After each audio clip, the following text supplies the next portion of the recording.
एक महान दानी महर्षि दधीची की शिव साधना। ब्रह्मा जी के पौत्र क्षुप एवं महर्षि च्यवन के पुत्र दधीची आपस में घनिष्ठ मित्र थे।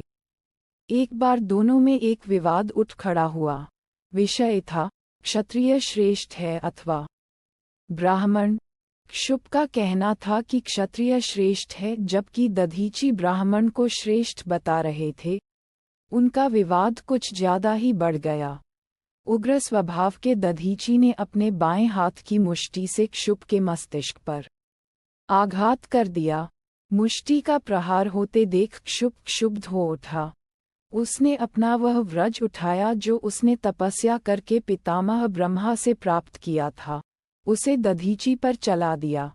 वज्र के वार से दधीची की पसलियां टूट गईं और वह बेहोश होकर नीचे गिर गए। फिर जैसे ही उनकी मूर्छा भंग हुई, उन्होंने अपने योगबल से शुक्राचार्य का स्मरण किया।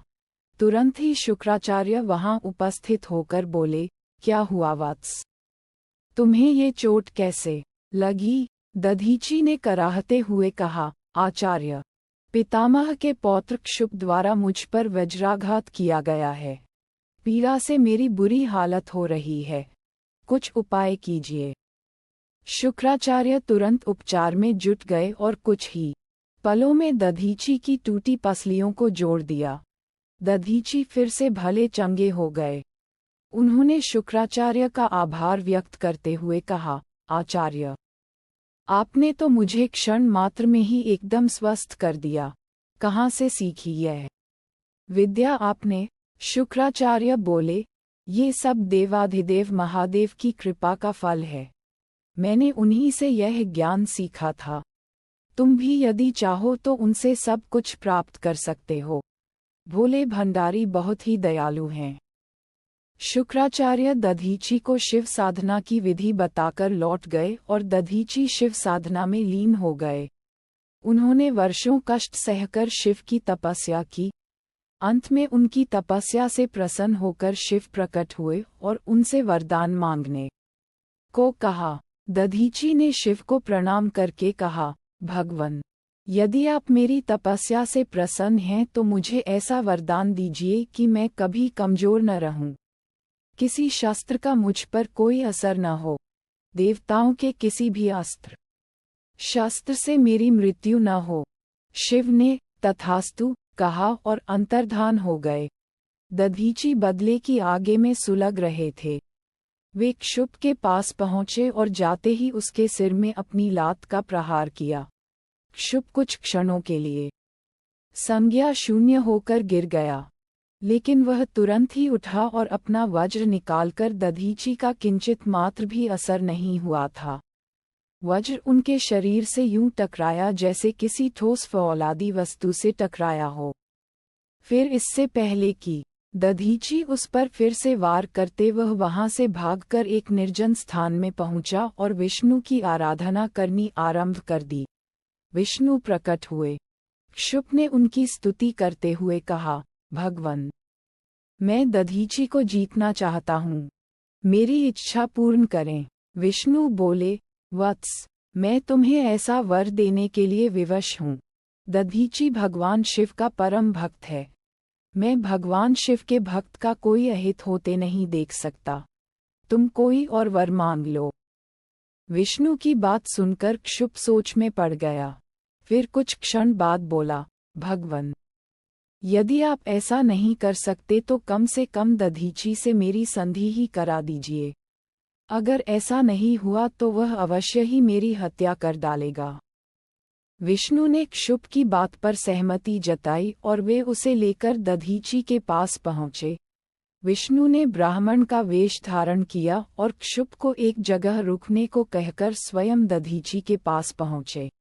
दधीची ने ब्राह्मण का स्वागत सत्कार करके कहा, मेरे अहोभाग्य, आइए विप्रवर, मुझ अनकिचन के पास आने का कैसे कष्ट किया। ब्राह्मण वेशधारी विष्णु बोले, मैं आपसे कुछ मांगने आया हूँ मुनिवर। आप शिव के परम भक्त हैं, आशा है निराश नहीं करेंगे। दधीची ने अपनी अंतर्शक्ति से तुरंत विष्णु को पहचान लिया। विष्णु के इस तरह छल करके कुछ मांगने के प्रयोजन को भी वे भांप गए। अतः बोले, मैंने आपको पहचान लिया है देव, किंतु इस तरह वेश बदलकर आने का क्या प्रयोजन है? अगर आप क्षुप के जीवन दान को मांगने आए हैं तो मैं असमर्थ हूँ, क्षुप मेरे हाथों जरूर मरेगा। दधीची की बात सुनकर विष्णु अपने असली रूप में आ गए। बोले, लेकिन क्षुप मेरा भक्त है और अपने भक्त का कोई अहित होते देखना मैं कैसे बर्दाश्त कर सकता हूँ? तुम्हें मेरे कोप का भोजन बनना पड़ेगा। दधीची बोले, भगवान शिव का भक्त दुनिया में किसी से भी नहीं डरता प्रभु, आप जो चाहें शौक से कर लीजिए। दधीची की बात सुनकर विष्णु को क्रोध आ गया।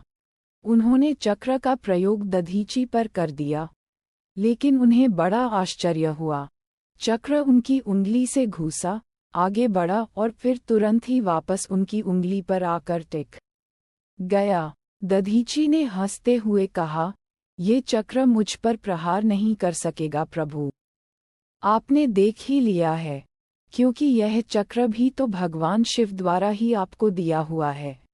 भगवान शिव के भक्त का चक्र कैसे अहित कर सकता है? दधीची की बात सुनकर भगवान विष्णु ने उन्हें प्रणाम किया। फिर उन्होंने संकेत से एक ओट में छिपे क्षुप को बुलाया और उसे दधीची के सामने करते हुए बोले, क्षुप से बहुत बड़ी भूल हो गई थी विप्रवर, आप इसे क्षमा कर दीजिए। इसे मालूम नहीं था कि ब्राह्मण की शक्ति राजा महाराजा यहाँ तक कि देवों से भी बड़ी होती है।